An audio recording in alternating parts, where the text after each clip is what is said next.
Air force को join करना बहुत मुश्किल होता है क्योंकि आर्मी के मुकाबले वैसे तो दोनों एकेडमीज में ट्रेनिंग मुश्किल होती है, लेकिन एयरफोर्स एकेडमी के कंपैरेटिव मिलिट्री एकेडमी एक लेफ्टिनेंट को पोस्ट के दौरान इन हैंड सैलरी एनडीए से पास आउट होने के बाद आर्मी कैडेट को दोस्तों, आपने कभी सोचा है कि आर्मी ऑफिसर के मुकाबले एयरफोर्स ऑफिसर की लाइफ कैसी होती है? किसकी लाइफ में ज्यादा एडवेंचर होता है और कौन होता है ज्यादा पावरफुल? अगर नहीं तो यकीन मानिए दोस्तों, आज की इस वीडियो में एयरफोर्स ऑफिसर और आर्मी ऑफिसर की लाइफ का बहुत ही इंटरेस्टिंग कंपैरिजन करेंगे। एक आर्मी ऑफिसर और एयरफोर्स ऑफिसर का मकसद एक ही होता है, पर दोनों की लाइफ बहुत ही अलग और इंटरेस्टिंग होती है।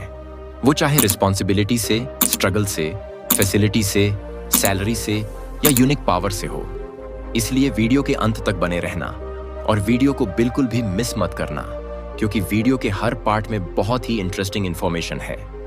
तो चलिए दोस्तों, शुरू करते हैं इनके ज्वाइनिंग प्रोसेस से।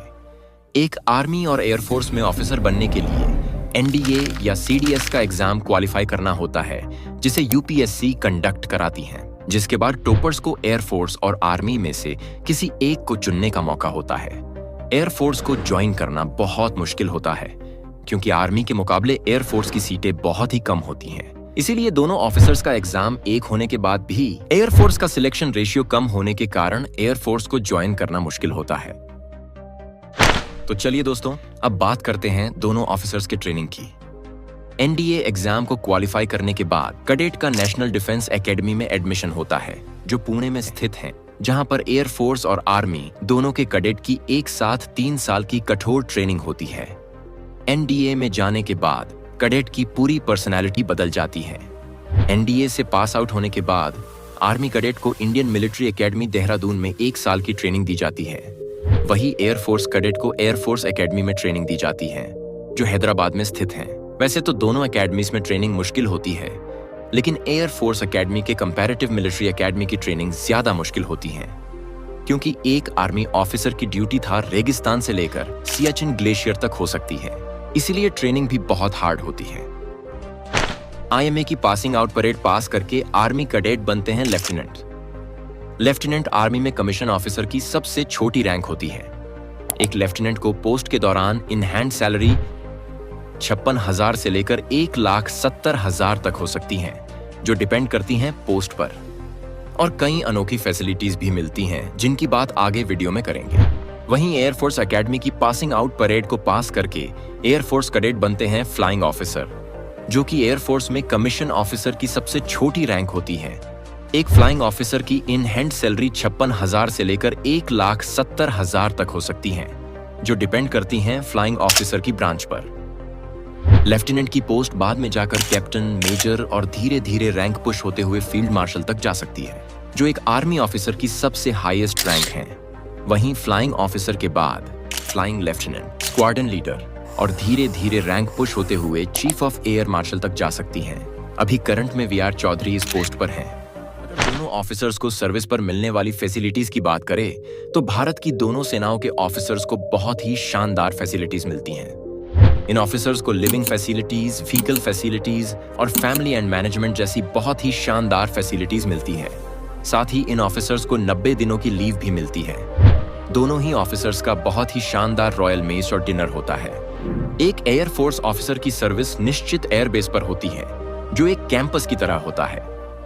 लेकिन आर्मी ऑफिसर की सर्विस सब जगह एक जैसी नहीं होती है। सियाचिन ग्लेशियर जैसी कई डिफिकल्ट पोस्ट पर आर्मी ऑफिसर्स को फैसिलिटीज से कॉम्प्रोमाइज भी करना पड़ता है।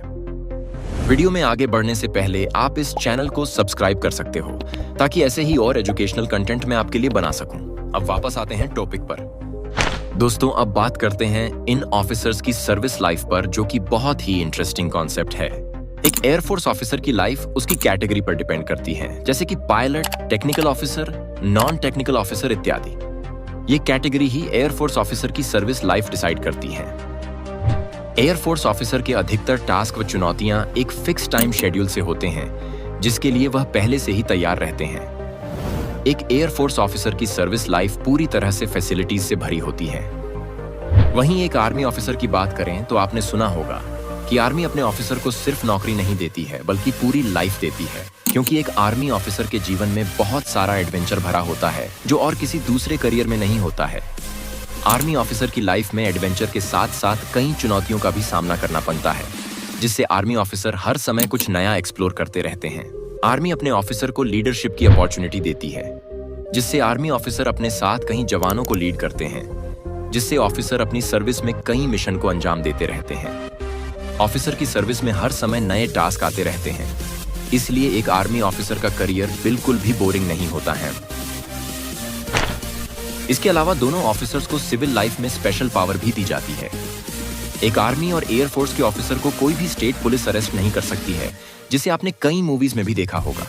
कौन है बे तू? सर, ये तो आर्मी वाला है। क्या? हाँ सर। पहले क्यों नहीं बताया बे? तो दोस्तों, अगर आपको इन दोनों ऑफिसर्स में किसी एक ऑफिसर की लाइफ जीने का मौका मिले तो आप किसे चुनेंगे?